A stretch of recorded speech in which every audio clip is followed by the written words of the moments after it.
There was a time when I would call my bank or even an airline, and the voice that greeted me was warm, familiar, and felt human. They'd recognize my voice long before I'd become famous and deeply care about what I had to say, not try and get me off the phone as quickly as they could, or tell me to send them an email or write a letter, as it was back then.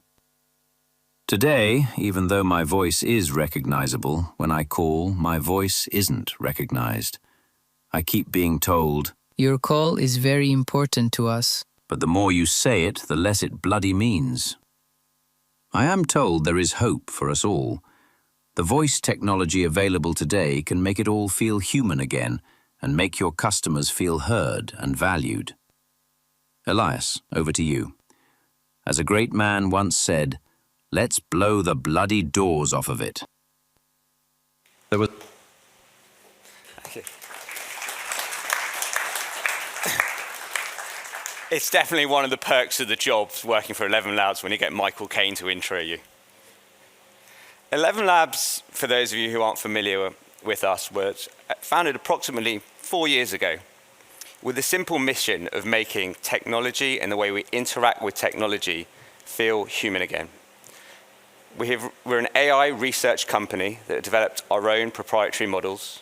We started with text-to-speech, followed by speech-to-text, and focused on voice, because this is the most natural form of human communication.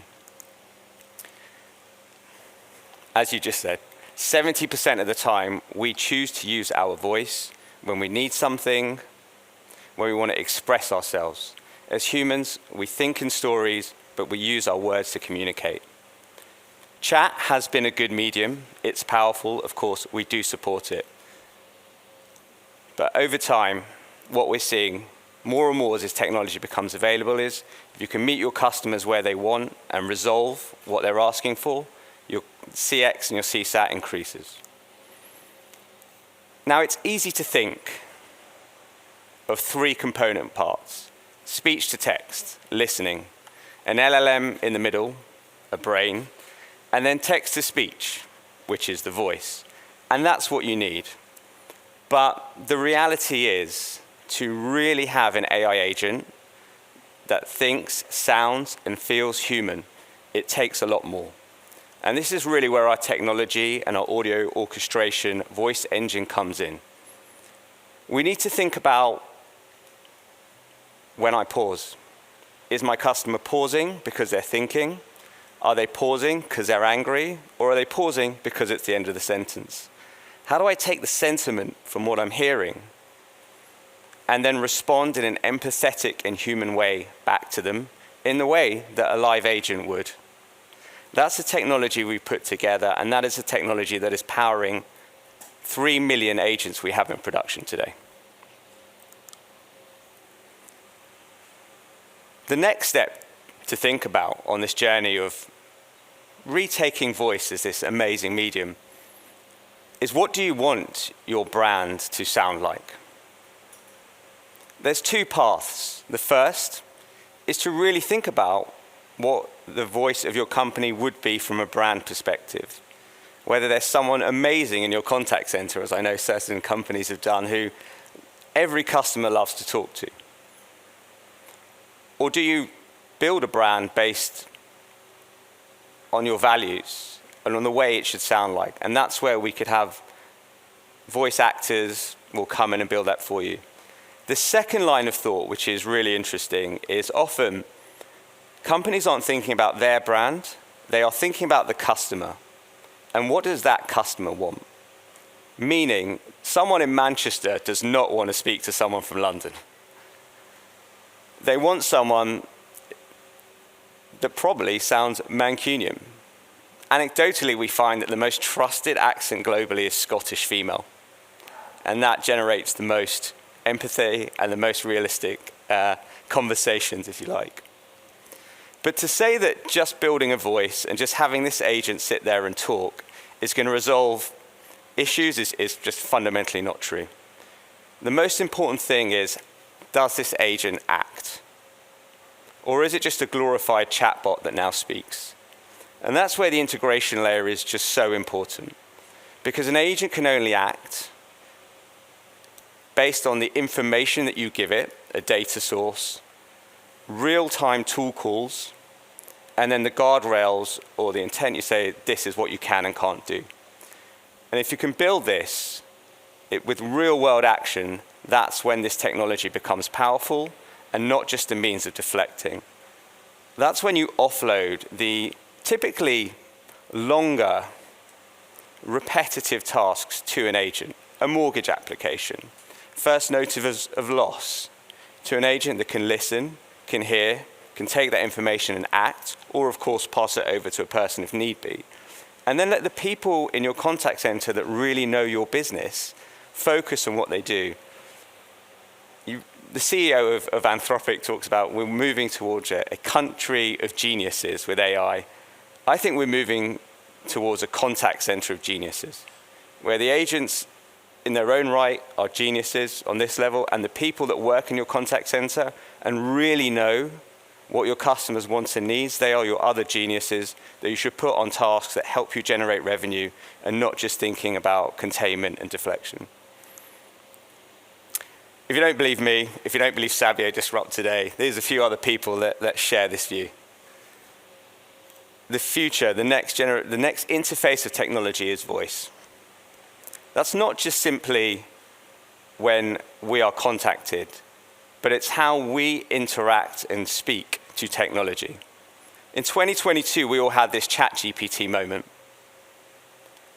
To me, the biggest takeaway from that was information went from being something that we clicked, or we used keywords, or we were guessing a UX designer, to a free-flowing conversation with technology.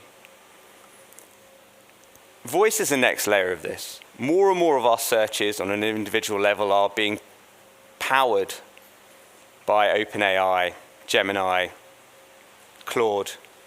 The way that we ask questions now has changed dramatically. We've gone from this one keyword ask to say flights, etc., to explaining the whole holiday that we want to go on, and having a full conversation and going to so much depth. Yet when I move to a website or an app, I'm going back to clicks. So as we think about voice, as we think about communicating with technology, this is the fundamental shift that we see happening. Going beyond CX and contact centers, one area that is the whole notion of utilizing voice for information and content. Only 1% of the world's books are audiobooks today.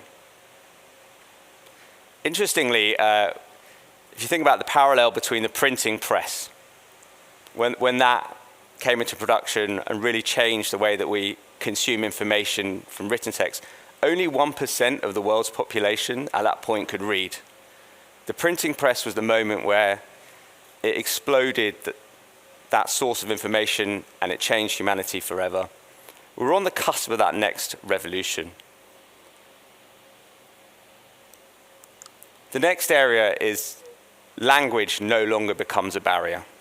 So we no longer think about, when I travel, can I speak another language? We have done an amazing, it's going into production very soon with T-Mobile in Germany, who are one of our sponsors, where they're going to have two types of agents. The first is a translation agent that will sit natively, not in an app, on the voice call.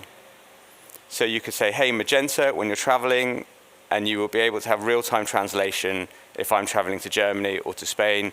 God knows I need it. I can just about speak English.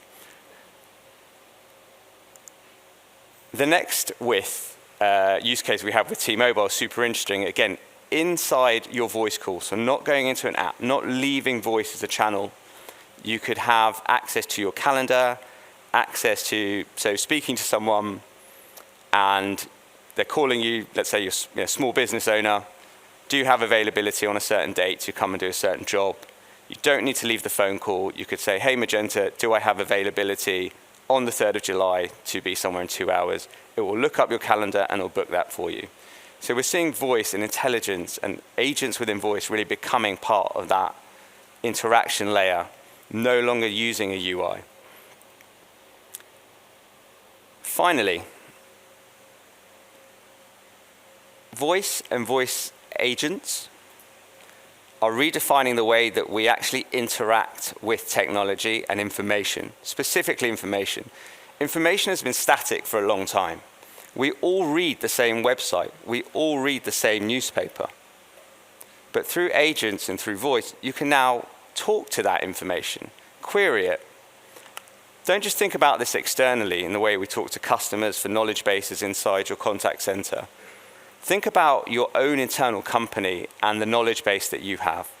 We recently did a project with a company that when you, a very large insurer, that when you go there, they give you a 500-page manual. That's their handbook.